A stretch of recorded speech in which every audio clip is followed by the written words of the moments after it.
నమస్తే, welcome to Leo news. YCP party అధికారంలో ఉన్నప్పుడు బూతులు మాట్లాడినటువంటి చాలా మంది ఎమ్మెల్యేలు, మంత్రులు ఇప్పుడు సైలెంట్ అయిపోయారు. అయితే తాజాగా ఇప్పుడు జరుగుతున్నటువంటి పరిణామాల మీద ఎక్కువ ఆ పార్టీకి సంబంధించినటువంటి అంబటి రాంబాబు, పేర్ని నాని ఎక్కువ కనిపిస్తూ ఉన్నటువంటి పరిస్థితులు మనం చూస్తున్నాం. అయితే నిన్న శాసన మండలిలో చంద్రబాబు అసెంబ్లీని రాకుండా పారిపోయాడని చెప్పిన వ్యాఖ్యలకు లోకేష్ గారు గట్టి కౌంటర్ ఇచ్చారు. ఆ కౌంటర్కి ఈరోజు అంబటి రాంబాబు స్పందిస్తూ శాసన సభలో మీ తల్లిని అవమానించినట్టు మేము మాట్లాడినట్టు నిరూపిస్తే నేను రాజకీయాల నుంచి నిష్క్రమణ అవుతాను అని చెప్పి సవాల్ విసిరారు. మరి ఆయన సవాల్ని ఎలా చూడొచ్చు?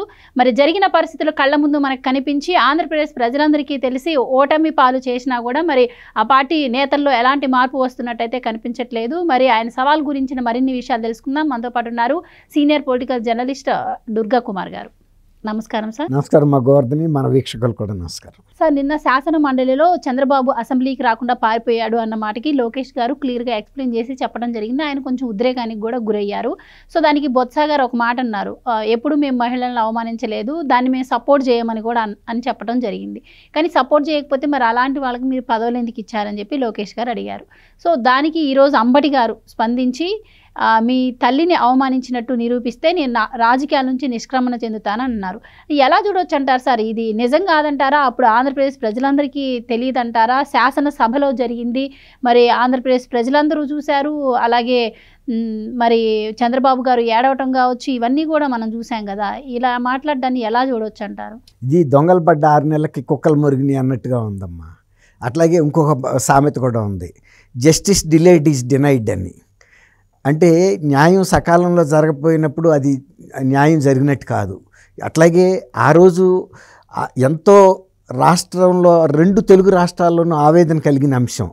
నేను కూడా 1979లో జర్నలిజంలోకి వచ్చాను. అప్పటి నుంచి కూడా నేను అసెంబ్లీ కవరేజెస్ చూశాను. తర్వాత మధ్యలో కౌన్సిల్ ఉండేది కాదు, అది వేరే మాట. అసలు అయినా పెద్ద కౌన్సిల్ కవరేజ్ ఎక్కడ ఉండదు, ఎప్పుడు అసెంబ్లీ కవరేజ్. అయితే ఇట్లాంటి సంఘటన ఎప్పుడు కూడా అసెంబ్లీలో జరగలేదు. అటువంటి బాధాకరమైనటువంటి సంఘటన, ఆవేదనపూరితమైన సంఘటన. కుటుంబ సభ్యుల గురించి అసలు ప్రస్తావించరు. తర్వాత అసెంబ్లీలో లేని వ్యక్తుల గురించి కూడా పార్లమెంటరీ సాంప్రదాయం ప్రకారం అసలు ప్రస్తావించనే కూడదు. అటువంటిది ఒక కుటుంబ సభ్యురాల గురించి ఎంత వరస్ట్, అసభ్యమైనటువంటి, అసత్యమైనటువంటి ఆరోపణలు సభలో చేసినప్పుడు ముఖ్యమంత్రిగా జగన్మోహన్ రెడ్డి గారు అదే సభలో ఉండి ఆయన దాన్ని అడ్డుకోలేదు, ఖండించలేదు, ఇంకా పైగా ప్రోత్సహించాడు.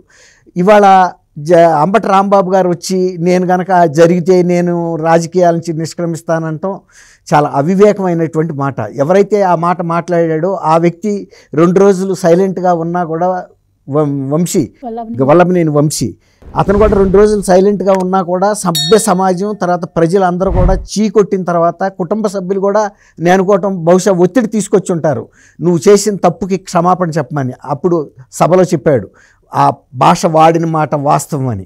అప్పటికి ముఖ్యమంత్రి వీళ్ళందరూ డినై చేస్తున్నారు ఆ భాష వాడలేదు అని. ఎవరైతే వ్యక్తి వాడాడో ఆ వ్యక్తే ఒప్పుకున్న తర్వాత ఇవాళ అంబటి రాంబాబు గారు వచ్చి ఆ సంఘటన జరిగితే నేను రాజకీయాల నుంచి నిష్క్రమిస్తా అని అంటాం. అసలు అంబటి రాంబాబు ప్రవర్తన ప్రజలందరూ చూసిన తర్వాత అసలు ఆయనకి వేయాల్సిన శిక్ష ఆయనకి వేసేసారు. ఇవాళ ఆయన స్వచ్ఛందంగా నిష్క్రమించాల్సిన అవసరం ఏం లేదు. ఆయన ఎవరు కూడా మళ్ళీ ప్రోత్సహించి రాజకీయాల్లో కంటిన్యూ చేసే ప్రజలు ఉంటారని అయితే నేను అనుకోను. ఎందుకంటే ఆయన ప్రవర్తన ద్వారా ఆయనే చేసుకున్నాడు. రాజకీయాల్లో హత్యలు ఉండవు అంటారు, ఆత్మహత్యలు మాత్రమే ఉంటాయి అంటారు. అట్లాగే ఏ వ్యక్తి అయినా, ఏ రాజకీయ పార్టీ అయినా వాళ్ళ ప్రవర్తన, వాళ్ళ విధానాలు ఇవే వాటి మనుగడకి ముందుకెళ్తాయా ముగించుకుంటాయా అనేది రుజువు చేస్తుంది. అట్లాగే అంబటి రాంబాబు గారి రాజకీయ జీవితం ముగింపై మొన్నటితో తేల్చిపోయింది. రెండోది వంశీ, తర్వాత అతను గుడివాడ నాని, వీళ్ళందరూ కూడా ఇదే బ్యాచ్. కానీ అందరూ కూడా చిత్తుగా ఓడిపోయారు. పార్టీ అంతకన్నా చిత్తుగా ఓడిపోయింది. కాబట్టి ఇవాళ వచ్చి ఎప్పుడో జరిగిన గాయాలను మళ్ళీ కెలికటం అంటే మరి ధర్మాగ్రహం వస్తుంది. ఎవరి తల్లిని అంటే ఎవరు ఊరుకుంటారు? ఇప్పుడు రాజకీయంగా అంటారా, మీరు ఎన్నన్నా మాట్లాడండి, ఎదుర్కొంటారు. ఆ సభలో లేని వ్యక్తుల్ని, రాజకీయ జీవితంలో లేని వ్యక్తుల్ని, వాళ్ళు గృహిణులుగా బతుకుతుంటే వాళ్ళ మీద అపనిందలేస్తే, ఆరోపణలు చేస్తే, ఇప్పుడు ఆయన మాట్లాడిన దాన్ని బట్టి చూస్తే అసలు అలాంటి మాటలు మేము మాట్లాడలేదనే కదా ఆయన అర్థం. అదే ఇప్పుడు మాట్లాడుతున్నారు. ఎప్పుడు గత సందర్భంలో మాట్లాడిన తర్వాత ఒక ఎన్నికలు కూడా వచ్చినాయి. ప్రజలు ఇవన్నీ చూసిన మీదటే కదా వైఎస్ఆర్సీపీ పార్టీకి ఈ తీర్పిచ్చింది. గతంలో 151 స్థానాలు ఇచ్చిన ప్రజలు ఇలాంటి అసభ్యమైనటువంటి ప్రవర్తన, రాక్షస ప్రవృత్తితో వ్యవహరించారనేది ప్రజలు గమనించబట్టే ప్రజలే తీర్పిచ్చారు. ఇవాళ అంబటి రాంబాబు దాని మీద ఇంకా క్షమాపణ చెప్పాల్సిన అవసరం లేదు. ప్రజలు కోరుకుంటలేదు. అది ఒక క్లోజ్డ్ చాప్టర్.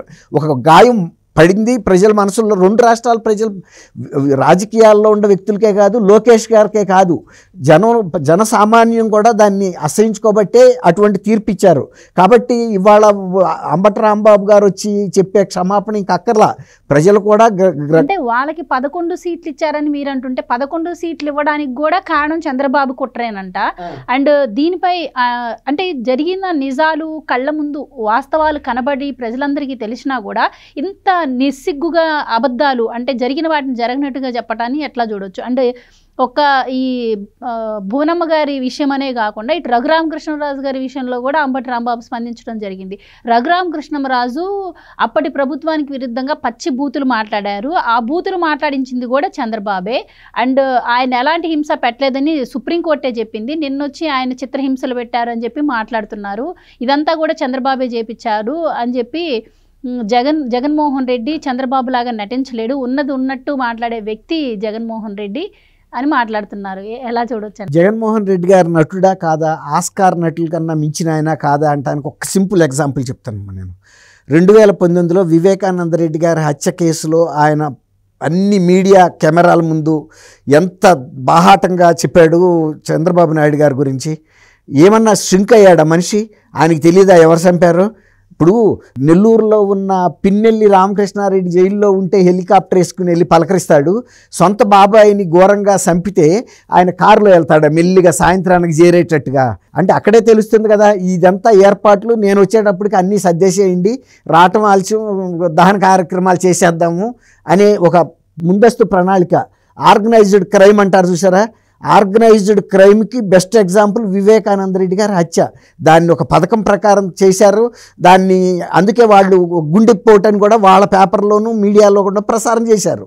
గుండెపోటుకి గొడ్డలతో నరికి చంపిన దానికి తెలియనంత అమాయక కుటుంబం వైఎస్ఆర్ కుటుంబం. అదొక ఫ్యాక్షన్ కుటుంబానికి అంత మాత్రం తెలీదా?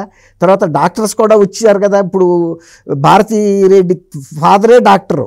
వాళ్ళ హాస్పిటల్ నుంచే కుట్లు తీసుకొచ్చి పౌడర్లు అద్ది ఇవన్నీ చేశారు కదా.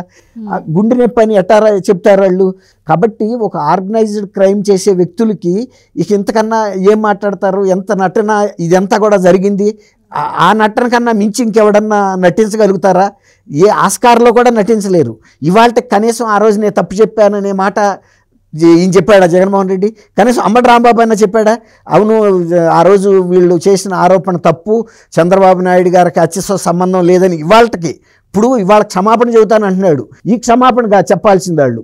చంద్రబాబు నాయుడు గారు ఆ హత్య చేయలేదు, అది మేము ఆ రోజు చేసిన తప్పు, ఎన్నికల లబ్ధి కోసం చేసుకున్నాము ఈ ఆరోపణ, కానీ ఇక ఆ లబ్ధి ఏదో వచ్చేసింది కాబట్టి మేము ఇప్పుడు ఉపసంహరించుకుంటున్నాము, ఇప్పటికైనా ఆయన నిర్దోషాన్ని మేము ఒప్పుకుంటున్నామని అది చెప్పాలి.